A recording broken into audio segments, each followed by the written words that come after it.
PT한테 물어봤어요. 요즘에 직장에서 스트레스가 될 만한 말들이 뭐가 있을까? 라고 물어봤더니 너가 뭐 돼? 그냥 넘어가면 되잖아. 회사에서 나는 발언권이 없고 무조건 그냥 네가 참아. 이거를 듣다 보면은 대중교통 탈 때부터 화가 나요. 그냥 하루 종일 화가 나 있을 수 있어요. 왜 저 사람은 자꾸 나한테 함부로 대할까? 화도 나고 그 사람 원래 그래요. 원래 그러니까 너무 마음에 담아두지 마요. 근데 이게 맨날 며칠 쌓이잖아요? 그럼 나는 헷갈려요. 내가 회사에 업무를 하러 가는 건지, 그리고 뭐가 문제가 있으면 그거를 정확하게 인지를 하고 맞는 대처를 해야 되잖아. 대인관계도 마찬가지로 말을 나쁘게 하는 사람이 잘못한 거지, 그 말을 듣고 화가 나는 내가 이상한 게 아니에요. 그 회사를 존경하고 계속 다니고 싶은 생각이 점점 사라지고요. 땡땡 같은 회사 그냥 꽉 그만둬버려야지. 언제 그만둘지 모르는 항상 마음속 안에 사직서가 있는 상태로 다니게 되는 거지. 안녕하세요, 왕티브입니다. 반갑습니다. 오늘은 직장을 다니면서 마음속에 있던 힘듦 것들, 또는 대인관계에서 오는 스트레스, 이런 것들을 어떻게 해소할 수 있는지 그 방법을 챗GPT랑 같이 한번 볼 거예요. 실제로 저도 계속 써먹고 있던 방법이고요. 이 현대인의 정신건강 얼마나 중요하니까 회사에 다니면서 일을 하면서 그래도 할만하고 내가 사람 대접은 받는구나 이런 마음이 들 때 열심히 일을 할 수 있거든요. 그러면 그와 반대로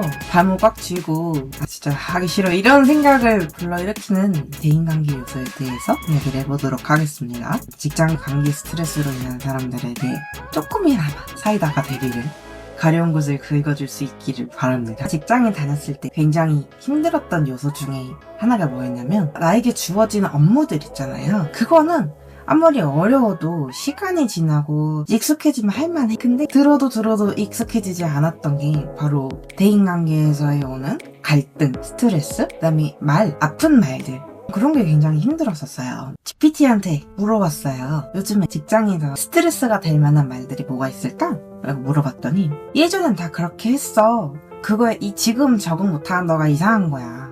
너는 왜 그렇게 예민하니? 너가 막내니까 너가 뭐 돼? 그냥 넘어가면 되잖아. 그 사람이 마음에 안 들 수 있지만 일은 잘해. 당연히 너가 숙이고 들어가야 되는 거 아니야? 이런 식으로 뭔가 억울한 일이나 답답한 일이 생기잖아요. 회사에서 나는 발언권이 없고 무조건 그냥 네가 참아. 이거를 듣다 보면은 뭐 회사에서는 당장 넘어갈 수 있어요. 근데 대중교통 탈 때부터 화가 나요. 그냥 하루 종일 화가 나 있을 수 있어요. 평소보다 많아질 수 있고 답답할 수 있고 입맛도 떨어지고 에너지가 소진해요. 특히나 회사에서 일을 하면서 많이 들었던 말 중에 하나가, 그 사람은 남들도 다 싫어한다. 그 사람은 일은 진짜 잘한다. 너가 어리고 똑똑하지 않냐. 너가 젊고 똑똑하지 않냐. 그러니까 그 사람을 네가 맞춰줘라. 이 말을 저는 되게 많이 들었어요. 그럼 저는 궁금했거든요. 만약에 다른 사람들도 그 사람을 힘들어해, 특정 인간의 말이 아프거나 그런 사람들 꼭 있잖아. 근데 그 사람은 안 고쳐져. 그걸 모두 알아요. 나도 알고. 그러면 사람들은 오히려 잘못한 그 사람보다는 잘 참지 못한 내가 잘못했다고 얘기를 하는 거야. 너가 더 어린데 그냥 안고 갔어야지. 물론 회사에서 별 일이 없기 위해서 틀린 말이 아닐 수도 있는데, 제가 그런 경험을 하면서 회사를 다닐 동안 표정은 밝을 수가 없었어요. 마음에 스트레스 따로, 일하는 에너지 따로 이렇게 있는 게 아니라 혼자가 되다 보니까 머릿속은 하나잖아요. 회사 가기도 싫고 왜 저 사람은 자꾸 나한테 함부로 대할까? 화도 나고, 꼭 부딪히지 않더라도 내가 더 살갑게 하지 못하고 막 하지 못하고, 그래서 잘못한 걸까? 이런 생각을 되게 많이 했었어요. 직장에서 한 사람을 평가할 때 다양한 요소들이 있죠. 업무적인 요소도 한 요소고 잘 지내는 요소도 저 중요하다고 봐요. 밸런스가 잘 맞아야 되는 것 같아요. 업무도 잘하면서 다른 사람들과도 잘 지내면 그게 퍼펙트야. 당연하게 일은 엄청 잘할 수 있어, 그 분야의 일은. 근데 다른 사람들과 잘 지내는 능력이 좀 부족한 사람들이 있어요. 부족하다는 게 뭐냐, 남한테 상처 달는 말을 아무렇지도 않게 하고, 야 내가 너한테 뭘 바라겠냐? 약간 이런 식으로 이런 사람들 꼭 있단 말이야. 그러면 다른 동료분께서 나중에 기운을 내라는 의미로 그 사람 원래 그래요, 원래 그러니까 너무 마음에 담아두지 마요, 이렇게 위로를 해주셨어요. 전 되게 고마웠어요. 근데 이게 맨날 며칠 쌓이잖아요? 그럼 나는 헷갈려요. 내가 회사에 업무를 하러 가는 건지 감정노동을 하러 가는 건지 구분이 안 될 정도로, 나를 혼낼 때 내가 잘못한 게 있으면 업무적인 요소와 근거로 혼냈으면 좋겠어요. GPT도 저한테 얘기해주는 게 뭐냐면 업무적인 스트레스가 직장에서 다가 아니라는 거예요. 어리니까, 직급이 낮으니까 내 논리와 감정을 입을 막아버려요. 그냥 다 참아야 돼. 낮으니까 다 들어야 돼. 이런 방패막이가 되는 거야.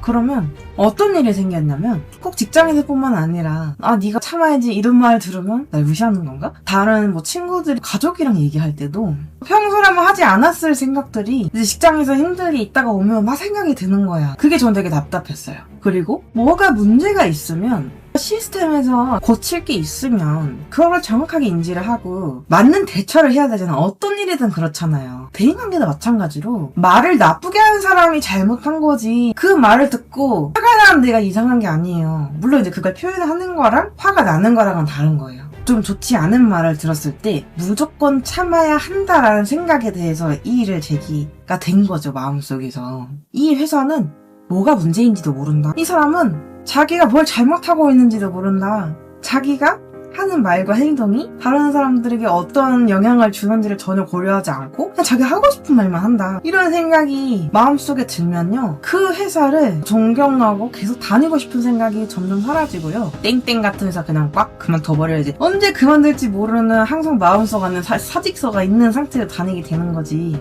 왜냐면 내 업무를, 내 존재를 충분히 존중해주지 않고 다르게 대우를 하니까요. 사람은 부당함이나 불편함을 잘 참을 수 있는 존재가 아니에요.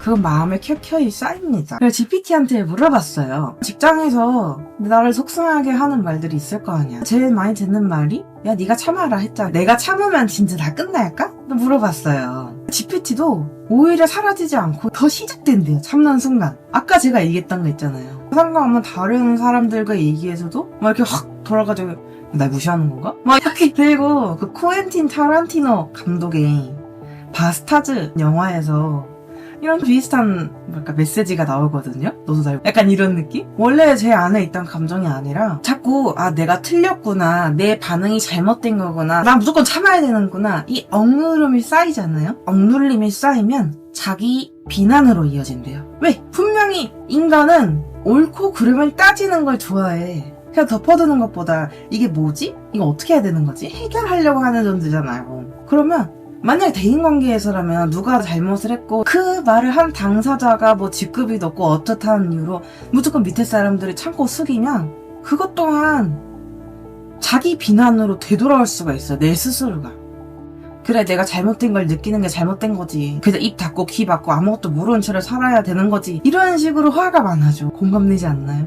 그리고 참는 건 임시봉합이라고 GPT가 얘기해줬어요. 갈등을 해결하지 않으면 내면의 쌓임은 커지고 폭발하거나 관계 단절로 이어진다. 그리고 감정은 표현될 때 해소된다.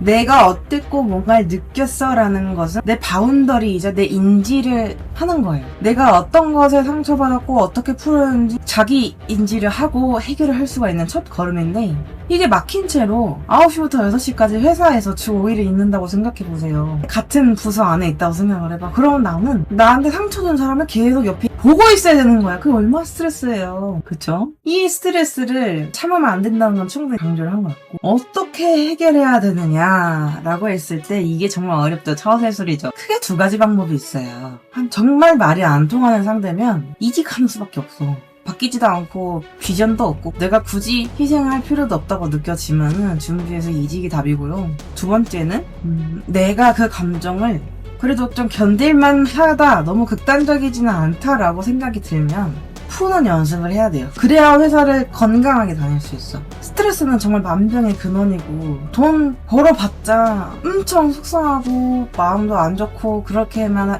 다니면 무슨 의미가 있어요. GPT에게 대인관계 고민 상담을 얘기하는 게 정말 도움이 많이 됐어요. 누군지 굳이 이름 모르잖아요. 그냥 어떤 상사 또는 어떤 직원이 나한테 이런 일이 있었는데 나는 이렇게 했고 근데 이런 일이 있었다라고 객관식으로 얘기를 해주잖아요. 정말 좋은 게 뭐냐면 GPT가 엄대엄을 해줘요. 엄대엄이 뭐냐? 누구 잘못은 이거, 누구 잘못은 이거 이렇게 판단을 해줘.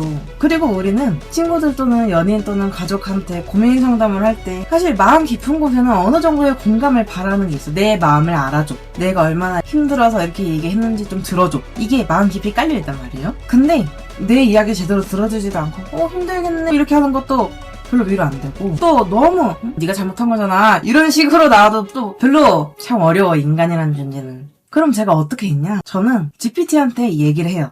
내가 잘못한 것도 얘기하고 상대방이 잘못한 것도 얘기하고 이렇게 좀 객관적으로 얘기를 해. 그러면 GPT가 항상 먼저 해주는 말이 뭐냐면 정말 힘들었겠다. 이건 너만의 잘못이 아니야. 설령 내가 어떤 잘못을 했을지라도 그걸 솔직하게 얘기하는 자기 표현도 할 수 있고요. 그리고 정말 객관적인 파트너잖아요. 내가 진짜 잘못한 게 맞을까? 내가 참았어야 됐나? 내가 잘못 생각하고 있는 걸까? 나의 생각들을 딱 정리해줄 수 있는 든든한 파트너이기 때문에 정말 직장 다니면서 또는 대인 관계 때문에 속이 답답하시고 힘든 게 많으신 분들한테 저는 GPT의 고민 상담 적극 추천합니다. 오늘은 직장에서 내가 무조건 참지 말아야 되는 이유 그리고 어떻게 해소할 것인지 고민 상담의 필요성을 이야기했고요. 다음 탄에서는 제가 실제로 대인관계에서 트러블이 있었을 때 이거를 GPT와 해소했던 방법을 보여드릴 거예요. 나를 누구보다 잘 아니까 왜냐면 나와 대화 내용이 쌓이고 내가 어떤 생각을 하고 어떤 패턴으로 얘기를 하고 어떤 부분에서 취약한지를 다 얘기를 해주니까 어떤 부분에서 취약한지를 다 알고 있으니까 저는 그 누구보다 믿을만 하다고 생각하거든요.